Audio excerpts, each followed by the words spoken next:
Então, graças a Deus, assim, no batalhão o nível de lá é tão elevado que eu sei que todo mundo lá sabe muito bem o que está fazendo e vive se especializando. Para quem também não sabe, né? Até falando agora, eu vou falar pro pessoal da Marinha mesmo, por quem é do Corpo de Fuzileiros Navais. Muitos não sabem o que acontece lá no toneleiro, mas eu vou dar um spoiler porque, assim, onde eu tô hoje, né? E eu tô vendo que muita gente não imagina que isso aconteça lá. O tempo todo no toneleiro não existe um dia que você tá lá e você, tipo assim, simplesmente não tem nada para fazer. A gente, né, outras forças também tem isso. A gente sabe que militar é utilizado para várias coisas, desde ajudar numa reforma de uma pista, não interessa como, porque a gente é militar, a gente está aqui para ajudar o nosso país. Então, independente do que for, a gente vai ajudar. Claro, mas no batalhão toneleiro, realmente é voltado para a parte do adestramento para estar preparado. Aí, sem querer comprometer as atividades feitas no toneleiro, né? Sem querer entrar muito nessa seara, porque a gente sabe que nem tudo a gente pode sair falando por aí. Mas, assim, para o pessoal do CFN entender, o toneleiro, o tempo todo a gente está fazendo adestramento. Claro, tem a parte administrativa? Tem, todo lugar tem. Mas a gente está sempre assim, ó, segunda-feira, hoje a gente vai ter instrução de comunicações, né? A instrução de primeiros socorros, a PH, e assim vai. Tiro, patrulha. A gente está o tempo todo renovando nossos conhecimentos, mesmo porque a gente aprende tanta coisa, são tantas coisas que se a gente não ficar renovando, uma hora a gente vai acabar esquecendo as coisas mais simples ou que a gente demorou mais, que a gente usou menos, né, durante esse tempo todo. A gente estava até conversando aqui sobre a parte de montanhismo, né? No Brasil a gente sabe que a gente não tem montanha realmente, né? Então, se a gente não ficar fazendo o adestramento que a gente deve fazer para a parte de montanhismo, a gente vai acabar esquecendo. E quando a gente precisar disso, a gente não vai lembrar mais. Então a gente acaba adestrando a parte de montanhismo para estar pronto caso precise. Então lá no toneleiro, eu converso muito isso com meus camaradas lá. O nosso expediente lá, ele é assim. A gente até chama de primeiro tempo de adestramento, segundo tempo de adestramento. A gente nem chama como expediente, como todos chamam aí. Então a gente está o tempo todo ali. Hoje o Marcos vai dar instrução de primeiros socorros. Amanhã o sargento tal ou o cabo vai dar instrução de, sei lá, de explosivo. E assim vai. Então todo dia no toneleiro tu tá adestrando alguma coisa. Se tu não estiver fazendo isso ali, tu tá em missão.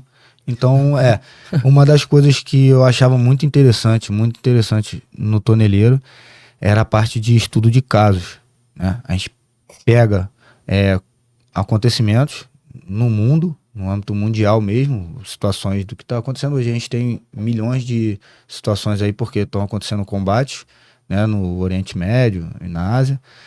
Então, a gente ia estudando aqueles acontecimentos, linkando com o que a gente faz e depois a gente apresenta para o batalhão inteiro para eles verem o que a gente pesquisou e também aprenderem. Por exemplo, a invasão à embaixada do Irã, enfim. Aí a gente ia e fazia, o que a gente faria nessa situação, como é feito, o que eles fizeram, o equipamento. A gente vai aprendendo isso tudo para a gente poder fazer o nosso da melhor forma possível e a gente vai criando adestramentos em cima disso. Muita gente na Marinha não pensa. Conversando com meus amigos lá agora, eles não têm noção que a gente fica o tempo todo estudando o que pode acontecer na missão. Aí quando a gente vai conversar sobre alguma coisa, aí eu cito algum acontecimento deles, e eles falam, pô, mas tu tirou isso aí da onde? Eu falo, pô, isso aí eu tirei do toneleiro. Tipo, o que pra gente era uma coisa tão comum, a gente tá tratando o nosso meio, que lá no toneleiro é assim, né? A gente senta pra tomar uma cerveja, dura 5 horas de papo. Aí se tu vê os assuntos são sempre os mesmos. Como que a gente vai melhorar, qual o próximo adestramento que a gente vai fazer, o que a gente tem que corrigir.